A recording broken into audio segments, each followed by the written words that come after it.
Online spaces were meant to connect us, but in a world shaped by stress, uncertainty, and constant digital pressure, they often become places of conflict, toxicity, and harm. So, how do we rebuild trust online, especially in gaming communities and social platforms where emotions run high? Welcome to the PhD with Women on IT Hack the Future. My name is Jimil Novarosa, and today's positivity hack delivered will be by our guest, Dr. Ewa Antczak. Our topic for today is titled Building Trust in a Triggered World, Science Behind Safer Online Platforms. Episode 205 starts here. Let me remind you, this is a grassroots community that focuses on women on IT, an inclusive forum of women in technology, startups, and female leaders who are supported by men as well. And I bring heart to that hustle because empathy is my module, and empathy is critical in building trust in a triggered world. Before we start our discussion, I want to take a moment to shine a spotlight on some incredible achievements from our community. Congratulations to our former PhD guest, Emily Cherkin, on an incredible, powerful moment of advocacy. Her compelling testimony before the U.S. Senate Commerce Committee brought urgent attention to the four critical crises driven by technology use that are reshaping childhood. Your work is a powerful reminder that protecting kids in digital spaces demands courageous adults, thoughtful policy, and collective action. Thank you for standing up for families, educators, and children everywhere. Join our other former Positivity Hack delivered guest, Elizabeth Bachman, CPS, for a free masterclass how to get recognized, promoted, or hired without bragging. On January 30 at 8 o'clock Pacific Time and 11 o'clock Eastern Time, she will show you how to craft stories that make your impact undeniable without bragging, oversharing, or forcing yourself to be louder than everyone else. Now let's go back to our topic, building trust in triggered world, science behind safer online platforms. This week on Positivity Hack Delivered, we're joined by Dr. Ewa Antczak, award-winning behavioral scientist, author, and founder of Felixa, as she shares how science, AI, and empathy can transform toxic digital environments into safer, more trusted communities. With over 20 years of experience supporting more than 15,000 people, Dr. Eva reveals how emotion shapes online behavior, why prevention works better than punishment, and how digital spaces can teach emotional intelligence. Discover how understanding human behavior can make online platforms safer, healthier, and more connected. Please join me giving a warm welcome to Dr. Eva. Well, Hello, Dr. Eva. Thank you so much for joining us. And we are so glad that you are here today. So, to start, where in the world are you today? good morning. I'm joining you today from Canada. Thank you so much for your kind invitation. Oh, it's a pleasure to meet you. And for our first question, Dr. Eva, you spent over 20 years studying human behavior. Out of all the fields you could have chosen, what was the light bulb moment that made you realize our digital spaces were in desperate need of a behavioral scientist touch? Oh, well, over so many years, as you mentioned before, I had the pleasure of working with many young people. But in the recent years, especially during and after the pandemic, I started seeing more and more young people who suffer because of what happens to them in these digital spaces. They sometimes complain of, feeling rejected. Sometimes they had to deal with personal attacks, insults.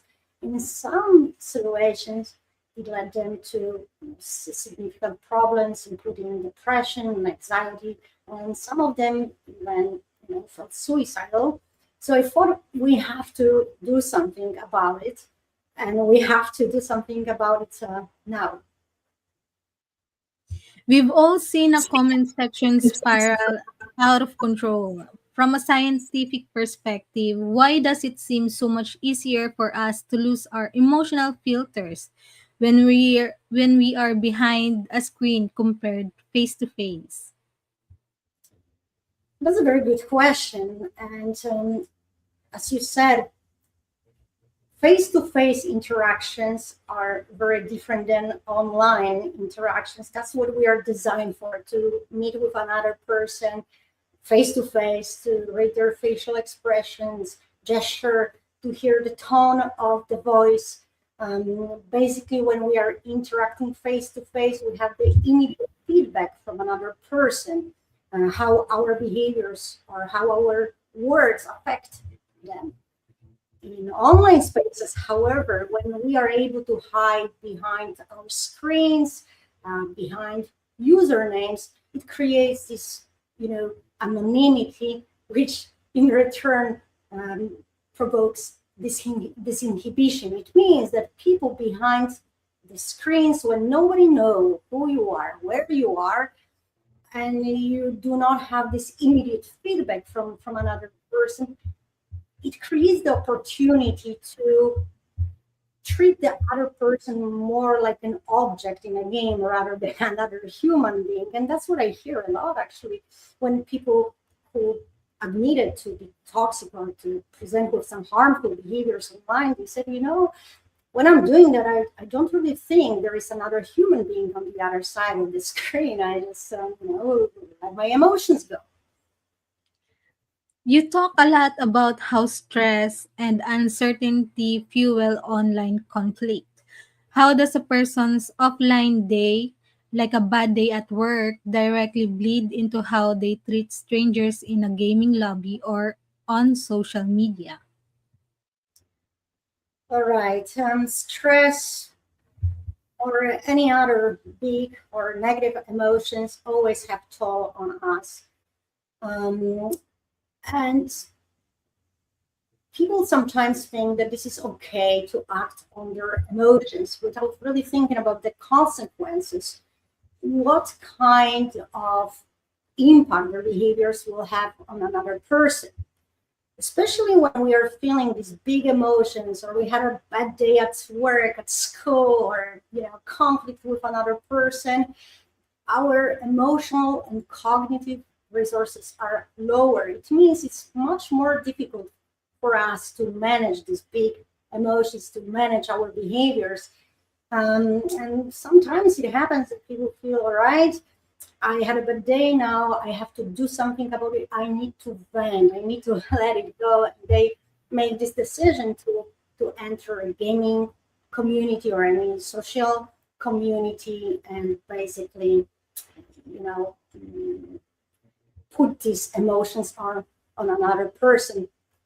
I think it's much better in this kind of situation to take a deep breath and come back to the game when we are a little bit calmer. This will allow us to have a better experience overall and everybody else as well.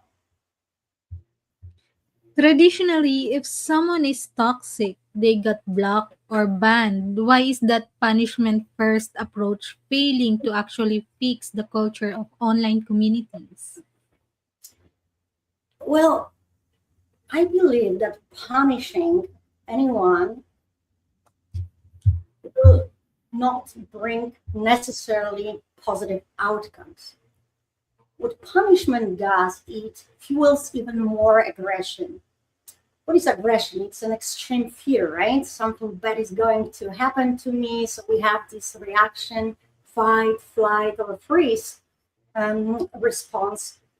And if we are motivated by adversity, or something bad is going to happen to you, if you're doing certain things, we take away this amazing opportunity to shape behaviors, to change behaviors, to give people tools, to give people strategies what they can do to make better choices. So again, punishment is not necessarily a good solution. It doesn't work with parenting. It doesn't work for education, and it definitely doesn't work well in online spaces. So just imagine, let's say you are going to work and somebody tells you, you know, if you do a bad job, you're going to lose your career, or something else will happen to you, versus when somebody encourages you to do better, because then you will be promoted, rewarded, and so on and so forth. This is a very different motivation, the escape versus trying to do something because it feels good. Just, I'm going to be rewarded for making a good, positive choices. And let's talk about Felixa. Am I right? Felixa. For So, someone hearing about it for the first time, how would you describe Felixa and what is the core pain point you're solving for gaming and social platforms? well, it is estimated that about 5 billion people spend time online.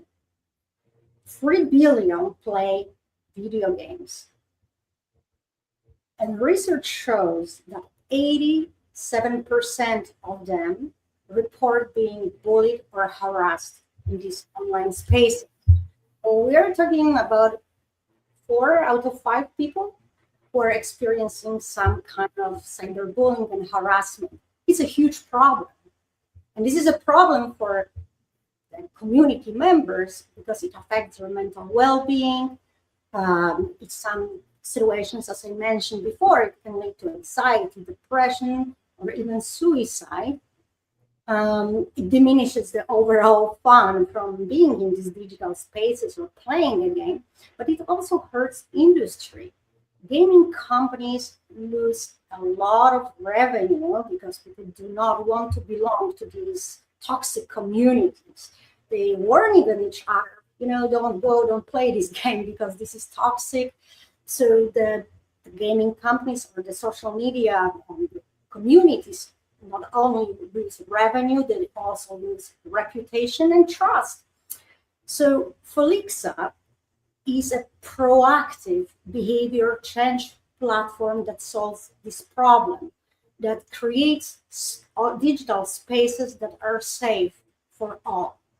It doesn't in many different stages, starting from the evaluation of the tone of the conversations, on the health of the given community. We can also track behaviors. We can draw behavioral trends to tailor specific strategies and tools that can shape more positive responses, that can shape more positive behaviors in these digital online spaces. Most moderation tools delete bad words after they are posted. How does Felixa work differently by reading the emotional tone before the damage is done? That's right. As you see, our approach is different than most moderation tools. First of all, Felixa is not a moderation tool, it's a behavior change platform. So we use these situations as a teaching moment. So let's imagine we are gaming, or two people are gaming, and Felixa listens to these conversations in the background, and the moment it is able to detect that something bad is happening, that the comment or anything that somebody wants to share with another person may potentially harm the other person, it interrupts the heat of the moment and helps the person to reflect on their actions, or the ideas, whatever they want to send to another person, and then provides more pro-social solutions. If the gamer or the community member chooses to use this more pro-social behavior, then of course we're going to reward. The rewards can be different from any kind of verbal encouragements, to some badges, skins, and so on in the game. The bottom line is we want to help the person to slow down their thinking in the moment, help them to reflect, to think what consequences or what impact it can have on another person, and then also provide them with some tools, with some solutions so they can behave in a better way. You see, my approach is also such that there is a small group of people who want to do bad things because they're born that way. But majority of us do bad things because we lack this moment of reflection. We do not really spend enough time thinking about, again, taking responsibility for our actions. So I think if we are able to teach people that, we can create really much safer, much more peaceful spaces. Mhm. You mentioned that small emotional shifts can change an entire conversation. Can you give us an example of how nudging one person's tone can prevent a digital riot? That's a that's a great question. So let's imagine we are chatting and we have different viewpoints on a certain topic. Very often, when somebody disagrees with another person, this person can take it as a threat or personal attack. So now imagine that Felixa interrupts this moment of heated exchange of information and says to the person, you know what, let's slow down. Maybe let's think what the person wanted to share with you. It's not about attacking you. She's just trying to share, their viewpoint. Of course, in the real world, Felixa is not going to send all these kind of huge messages. But what I'm trying to say, if we are able to stop in a moment and provide a little bit more respectful explanation for other person actions, we can calm down and provide more respectful, more calm, more polite response, and it will trigger in another person the same type of action. So imagine that you say something, I disagree with you, I attack you, then immediately you have the need to attack me back because we want to save our dignity, integrity, and so on. So we are really acting on our basic emotions. But if we slow down a little bit and if we try to say to ourselves things that will calm us down, we can have much better conversations, we can have much better output. And I'm not talking only about online gaming spaces. I think it is also relevant to any real-time, real-life situations. People are often wary of AI, but you're using it for empathy. How do you teach an algorithm to understand something as complex and messy as human emotion? I think that AI or technology is not really able to feel empathy the same way people feel empathy. Simply understand certain patterns based on a huge amount of information or data. So I think that our goal is not necessarily to teach AI how to be more empathetic, but to encourage people to design technology that provides more well-being and more other benefits for us, for humans. The algorithms nowadays are designed in a way that rewards engagement, amount of time spent watching a video, controversy, reaction, and so on and so forth. So it really encourages people to do opposite than what I said a moment ago. So it encourages people to act on their impulses and the reactions, not to really reflect. And I think that if we're able to change this algorithm, so encourage people who create technology to change the algorithm that reward and promote positive behaviors, that promote reflection, time, social cues, we can have much better outcome.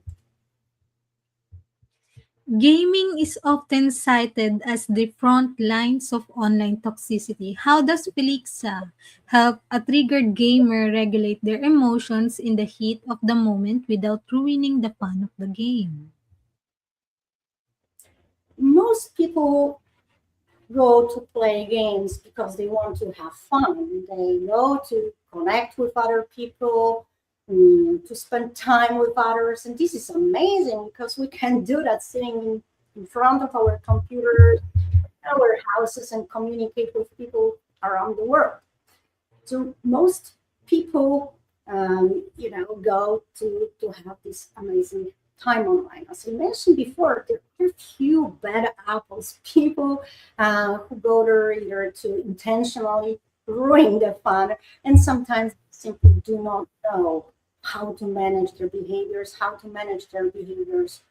better. So what Felixa does after it evaluates behavioral markers, it can provide this particular person with pro-social solutions and offer them alternatives. What you can do, to reflect and to provide a response that will be polite, respectful, and will be fun for everybody around them. So we do that also through the gamification. It's not simply, sitting in front of another person who is teaching you how to do certain things, but we are using the moment to kind of build this skill set. And this is very powerful because this is almost like a hands-on activity, gamified in a moment. It doesn't feel like somebody's being punished, somebody's being taken any opportunity from having fun. It's just, encouraging and using this heated moment, as you said, as a teaching opportunity. That's interesting. So I'll give you a second break there, Dr. Eva. If this discussion is brightening your day, I'd love it if you could like or share the stream to spread the word. And of course, the comment section is always open for your questions. I can wait to see what's your thinking. So like, share, and lots of hearts. And so we'll be back to Dr. Eva. Can digital spaces actually be classrooms for emotional intelligence? How does interacting with systems like yours help users become more self-aware in the long run? I think digital spaces can and should become actually classrooms for emotional intelligence. As we know, more and more young people spend time online. From very early ages, children have access to technology, to different devices, and that's where they obtain information. That's where they find their authorities among influencers or other people who share their viewpoints. So I think it's a great opportunity to meet these young people where they feel most comfortable, which is directly in a video game or directly in the online community. How do you balance the need for a safe space with the desire for open, authentic conversation? Is it possible to have both? I think it is essential to have both. And we know amazing speakers, debaters, rhetorics, and so on, who are able to have meaningful conversations that actually lead to great innovations, to great discoveries. Very often, when we have a conversation with another person, we do not even take time, or we are not always willing to listen to what the other person has to say. We're just thinking how to defend our viewpoint, what we are going to say, without really considering the other person perspective. I think that once, and this is a skill, this is something that we definitely can learn to do, to slow down thinking, to reflect a little bit more on other people's viewpoints. Unfortunately, nowadays, when you see, let's say, Facebook or Instagram, where people can exchange information, very often they are able to meet with other people who think alike.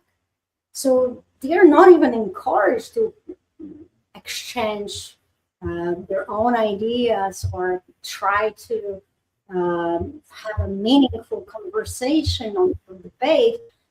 You are basically meeting with everybody else who supports your viewpoint, and it creates this kind of impression that whatever you think or whatever you say is absolutely right. So we really lost this ability to learn how to disagree in a polite manner with another person. And again, I think once we're able to have different viewpoints, that is what drives progress, because hearing that other people are agreeing with you all the time, it really doesn't lead you far. Why is a solution like Felixa more relevant right now than it was even 5 years ago? What has changed in our digital landscape? Well, 5 years ago, toxicity was an issue. So some people would report, that something bad happened to them online. Unfortunately, toxicity problem is rising at the extreme rate. Again, we are talking about 87% of people reporting being bullied online. And unfortunately, we have this information only through self-reports. Just to add additional layer to Felixa, we are able actually to evaluate the magnitude of the situation. But what I'm trying to say, at the moment, we are dealing with a systemic issue that requires systemic solution. I think Edward Wilson said that we still have, ancient emotions, medieval institutions, and godlike technology. In other words, we equipped people with technology that allows them to share their viewpoints and affect thousands of people within milliseconds. But unfortunately, their moral and emotional systems did not develop at the same pace. This is like building a rocket ship that is going to take you to the moon, but forgetting to put some kind of seatbelts or any other safety equipment. So I think that the change that we are observing, and it's only 5 years. This is only 5 years. And when we were dealing with pandemic, people started spending more time online. And they learned that they actually do anything they want to anyone, and there will be little or no consequences. So at the moment, I think we're dealing with extreme situation that needs to be addressed now, before it gets even worse. It's not going away. People are going to spend more time on social media. People are going to spend more time online. So some kind of systemic solution is really important to be implemented as soon as possible. If we get this right, for you, Dr. Eva, what does the online community of the future look like 5 or 10 years from now? I think if we do it right, we don't even have to wait 5, 10, or 15 years to see significant change. People learn really fast, and people learn from each other. As I mentioned before, your reaction triggers similar reaction from another person. So now imagine if we can teach young people as early as possible, equip them with these tools, equip them with these strategies, we are going to have much healthier, much better, much safer and peaceful communities online and also in real life. We have a question from one of our viewers here. See, Jane. She asked, what lessons can we get to set standards for safe and respectful online conduct? What lessons, could you please repeat the question? What lessons? What lessons can we get to set standards for safe and respectful online conduct? So, first of all, I think it is very important to learn to be a little bit more self aware, to understand what impact your actions, your words can have on another person. We need to learn tools and strategies how we can calm down in a moment and think about possible, the best, the most respectful ways we can behave towards another person. Mhm. That's that's wonderful. So, Dr. Eva, for the builders, investors, and tech partners listening, what does Felixa need right now to scale this impact and reach the next 15,000 or 15 million people? You're definitely right. We need this kind of reach, and we need it soon. We definitely need more funding. We're looking for investors, so who are willing to invest in our solution, in the research behind it. We're looking for tech partners, and of course, we are inviting to this conversation community members, game developers, influencers, anybody who would like to provide their input or even test our strategies, provide us with the feedback. Besides the scaling of Felixa, are you working on any other exciting new projects or books right now that audience should keep an eye out for? We are working on many exciting projects. We are working on several research projects to make sure our solution works in the first place. We want to make sure it is fully secure and private. At the same time, we're working on several articles, and I'm always open to any speaking opportunities. It is wonderful to travel, to meet with different people, listening to their viewpoints and engage them in conversations. So a lot of exciting things are in the horizon. Yes. And as we are going to towards the end of our show, let me ask you, what is the number one book you can sit and think, oh, I wish I read before I started my career? Well, before I started my career, when I was a young person, I read a lot of wonderful books through Dostoevsky, Umberto Eco, some philosophers, and so on. And it helped me a lot to gain some, let's see, moral compass. But there is one book I read later in my life, and I really regret I hadn't had the chance to read it a little bit earlier before I even started my career. And I recommend this book to be read by any young person as early as possible. This is How to Win Friends and Influence People by Carnegie. This is a very important book because it teaches you kindness and how to interact with other people in a respectful and kind way. Let's imagine that you could meet anyone in the world for a private breakfast. Who would it be and where would you choose to meet?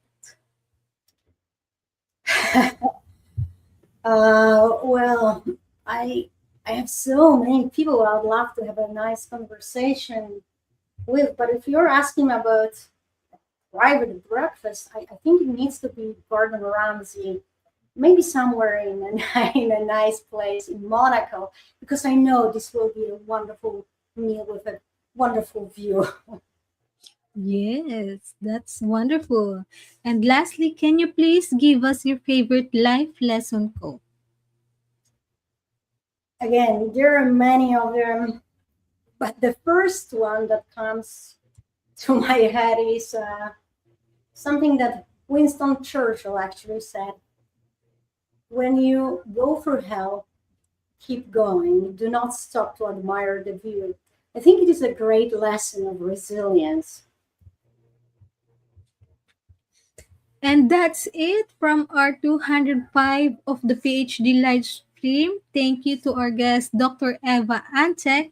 To stay updated and ensure you never miss a positivity hack delivered, follow Women on IT and turn on notifications to be alerted once the video has been released.